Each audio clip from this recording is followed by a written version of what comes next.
ഉണ്ണികേശവൻ ഒരു കേരളത്തിലെ ഏതൊരു ഗ്രാമത്തിലും അല്ലെങ്കിൽ സിറ്റിയിലാണെങ്കിലും ഇങ്ങനത്തെ ഒരാളെ എല്ലാ ആൾക്കാരും കണ്ടു കാണും. ഇങ്ങനത്തെ ഒരു മകൻ ഏതൊരു വീട്ടിലും കാണും.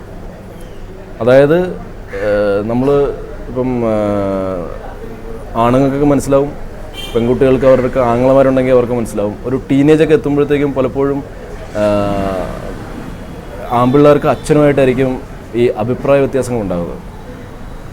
അമ്മയായിട്ട് അത്ര ഉണ്ടാകാറില്ല. എന്ന് പറഞ്ഞാൽ അമ്മമാർ കുറേയൊക്കെ ആൺപിള്ളേരെ സപ്പോർട്ട് ചെയ്ത് അവർ പറയുന്നത് തെറ്റാണെങ്കിലും അത് വേറെ രീതിയിൽ സ്നേഹത്തോടെയൊക്കെ പറഞ്ഞ് മനസ്സിലാവും. പക്ഷേ അച്ഛന്മാർ പെട്ടെന്ന് റിയാക്ട് ചെയ്യും. അപ്പം അങ്ങനത്തെ ഒരു ക്യാരക്ടറായിരുന്നു. അതായത് ഒരു റിബൽ ടൈപ്പ് ഒരു ക്യാരക്ടറായിരുന്നു ഉണ്ണികേശവൻ എന്ന് പറഞ്ഞ ആ ക്യാരക്ടർ. അശ്വരുടൻ എന്ന് പറഞ്ഞ പടത്തിലാണ് ഞാൻ ഏറ്റവും ആദ്യം ഡബ് ചെയ്യുന്നത്. ആക്ച്വലി എന്താ പറ്റിയെന്ന് വെച്ചാൽ മയൂഖത്തിൽ ഒരു 13ഓളം ന്യൂ ഫേസസ് അഭിനയിച്ചിട്ടുണ്ട്. അപ്പം ഹരിയൻ സാർ ലൊക്കേഷൻ വെച്ച് പറയുമായിരുന്നു, പുതുമുഖങ്ങളിൽ സൈജു മാത്രം സൈജുവിൻ്റെ ഡബ് ചെയ്യും, അവൻ്റെ സൗണ്ട് ഈ ക്യാരക്ടറിന് ഓക്കെയാണ്, ബാക്കിയൊക്കെ നമുക്ക് അപ്പം തീരുമാനിക്കാമെന്ന് പറഞ്ഞു. അപ്പോൾ അങ്ങനെ ഷൂട്ടിങ്ങൊക്കെ കഴിഞ്ഞു. ഷൂട്ടിങ്ങിന് തന്നെ ഒരു 2 മാസത്തോളം ഞാൻ ലീവ് എടുത്തായിരുന്നു. ഞാനന്ന് എയർടെല്ലിൽ വർക്ക് ചെയ്യുമായിരുന്നു. അത് കഴിഞ്ഞിട്ട് പിന്നെ എൻ്റെ കല്യാണം ഉടനെ ഉണ്ടായിരുന്നു. അതിനൊരു 2 ആഴ്ച വീണ്ടും ലീവ് എടുത്തു.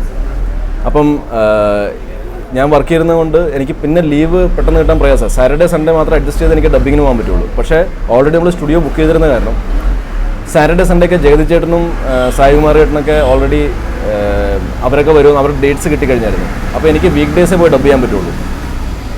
അപ്പോൾ അങ്ങനെ വന്നപ്പോൾ പിന്നെ എനിക്ക് ഒഴിവില്ല. അപ്പോൾ പിന്നെ വേറൊരാൾ ഡബ് ചെയ്തു, ഹരിശാന്താണ് ഡബ് ചെയ്തത്. പക്ഷേ വന്നു എന്ത് സംഭവിച്ചെന്ന് വെച്ചാൽ ഹരിയൻ സാർ പറഞ്ഞിട്ട് നേരെ വിപരീതമാണ് സംഭവിച്ചത്. ഞാൻ മാത്രം എൻ്റെ ഡബ് ചെയ്തില്ല, ബാക്കിയുള്ള പുതുമുഖങ്ങളൊക്കെ അവനവൻ്റെ വോയിസ് കൊടുത്തു. അപ്പോൾ എനിക്ക് ഭയങ്കര പ്രയാസമായിരുന്നു. പക്ഷേ ഹരിയൻ സാർ പറഞ്ഞു, എടാ കുഴപ്പമില്ല, ഇതിൻ്റെ അത് ചെയ്യാൻ പറ്റില്ല, അടുത്ത പടം തൊട്ട് നീ തന്നെ ചെയ്താൽ മതി, ഇതിൻ്റെ വോയിസിനൊന്നും ഒരു കുഴപ്പമില്ല.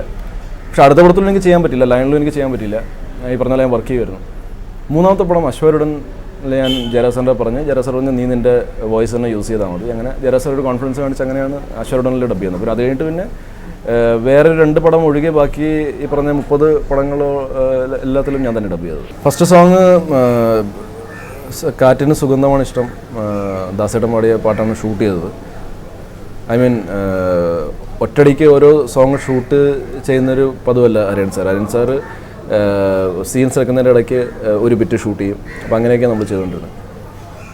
അപ്പോൾ അതിൻ്റെ അകത്ത് ഈ വൈറ്റ് ജുബയും വൈറ്റ് മുണ്ടൊക്കെ കൊടുത്ത് തുടക്കം തന്നെ കാറ്റിന് സുഗന്ധമാണ് ഇഷ്ടം, ഈ ലിറിക്കാണ് ഷൂട്ട് ചെയ്തത്. അത് നന്നായിട്ട് വന്നതായിരുന്നു എന്ന് വിചാരം. പക്ഷേ എനിക്ക് തോന്നുന്നു ഇപ്പം അത് കാണുമ്പോഴത്തേക്കും കുറച്ചുകൂടെ നന്നാക്കാമെന്ന് തോന്നുന്നു. പക്ഷെ അത് കഴിഞ്ഞിട്ട് ആ ഫസ്റ്റ് ഷോട്ട് കഴിഞ്ഞാൽ പിന്നെ ഓക്കെ ആയിരുന്നു. ആ ഫസ്റ്റ് ഷോട്ടിൻ്റെ എന്നെ സംബന്ധിച്ച് ഞാൻ ആദ്യമായിട്ട് ചെയ്യുന്നൊരു സാധനമാണ്. അപ്പം അതിൻ്റെ ഞാൻ മയൂഖത്തിൻ്റെ ആദ്യമായിട്ട് വായിച്ചത്. അത് വേറെ അതിൻ്റെ മുമ്പ് തിരക്കഥയൊന്നും വായിച്ചിട്ടില്ല. സിനിമകൾ കാണുന്നതല്ലാണ്ട് തിരക്കഥയെ പറ്റിയൊന്നും വലിയ നോളജൊന്നും ഇല്ലായിരുന്നു. ഇപ്പോഴും കുറേ ലിമിറ്റഡ് നോളജസാണ് ഉള്ളത്. പക്ഷേ എങ്കിൽ പോലും കുറേ അധികം തിരക്കഥ വായിച്ചിട്ടില്ല. ആദ്യം വായിച്ചത് മയൂഖത്തിൻ്റെ തന്നെ. ആദ്യ സിനിമ തിയേറ്ററിൽ ഞാൻ ക്രൗഡിൻ്റെ കൂടെ ഇരുന്ന് ഞാൻ കണ്ടിട്ടില്ല. അതിനൊരു ധൈര്യക്കുറവുണ്ടായിരുന്നു. അത് ഓഡിയൻസ് എങ്ങനെ റിയാക്ട് ചെയ്യുമെന്ന് ഓർത്തിട്ടുള്ളൊരു ധൈര്യക്കുറവായിരുന്നില്ല. പക്ഷേ ഒന്ന് റിലീസിങ് ഡേയുടെ ദിവസം വർക്കിംഗ് ഡേ ആയിരുന്നു, ഞാൻ വർക്ക് ചെയ്യുമായിരുന്നു. അപ്പം ശ്രദ്ധ തിയേറ്ററിലാണെങ്കിൽ പോലും പക്ഷേ എനിക്ക് തിയേറ്ററിൽ പോകാൻ പറ്റിയില്ല. പിന്നെ അത് കഴിഞ്ഞിട്ട് ഞാൻ തിയേറ്ററിൽ പോയി പ്രസ്സിന് വേണ്ടിയിട്ടൊരു ഷോ ഇട്ടപ്പോഴാണ് ഞാൻ തിയേറ്ററിൽ പോയി കണ്ടത്. അപ്പോൾ അതുകൊണ്ട് ആ ഒരു എക്സ്പീരിയൻസില്ല. പക്ഷേ അത് കഴിഞ്ഞിട്ട് എത്രയോ പടങ്ങൾ ഞാൻ അഭിനയിച്ചത് ഞാൻ തിയേറ്ററിൽ പോയി കണ്ടിട്ടുണ്ട്. പലരും അപ്ലോസ് ചെയ്തിട്ടുണ്ട്. ഒരു പടത്തിൽ മാത്രം ആ ക്യാരക്ടർ കണ്ടിട്ട് ഞാൻ വില്ലനായിരുന്നു. മുല്ലയിൽ ഒരു ആൾ വളരെ ഇതായിട്ട് പ്രതികരിച്ചു സിനിമ കഴിഞ്ഞപ്പോഴത്തേക്കും. ക്യാരക്ടറിൻ്റെ പേരും പറഞ്ഞു CI ഭരതൻ എന്ന് പറഞ്ഞൊരു ക്യാരക്ടറാണ് ചെയ്തത്, വില്ലനാണ്. അപ്പം ഞാൻ കുറച്ച് മുമ്പിലായിരുന്നത്. സരിത തിയേറ്ററിൽ എറണാകുളത്ത് പുറകിലിരുന്ന ഒരാൾ, അയാൾ ചിലപ്പോൾ ആദ്യമേ കണ്ടു കാണും, അല്ലെങ്കിൽ ഇൻ്റർവ്യൂവിൽ ചിലപ്പോൾ എന്നെ കണ്ടു കാണുമായിരിക്കും ഞാൻ അവിടെ ഇരിക്കുന്നത്. ക്രൗഡ് ഇറങ്ങിപ്പോകാൻ വേണ്ടി ഞങ്ങളും കാത്തിരുന്നു, ഇയാളും കാത്തിരുന്നു. ഞങ്ങൾ പിന്നെ ക്രൗഡ് ഇറങ്ങിപ്പോട്ടെ അതായിട്ട് സമാധാനമായിട്ട് പോകാമെന്ന് പറഞ്ഞുകൊണ്ടാണ്. ഇയാൾ എന്നെ ചീത്ത വിളിക്കാനായിരുന്നു തോന്നുന്നത്. ഇറങ്ങിപ്പോടാ CI ഭരതൻ എന്ന് പറഞ്ഞുകൊണ്ട് ഉറക്കെ. പിന്നെ ഭാഗ്യത്തിന് എൻ്റെ കൂട്ടുകാർ മാത്രമേ ഉള്ളായിരുന്നു, അതുകൊണ്ട് പിന്നെ വലുതായിട്ട് ചമ്മിയില്ല.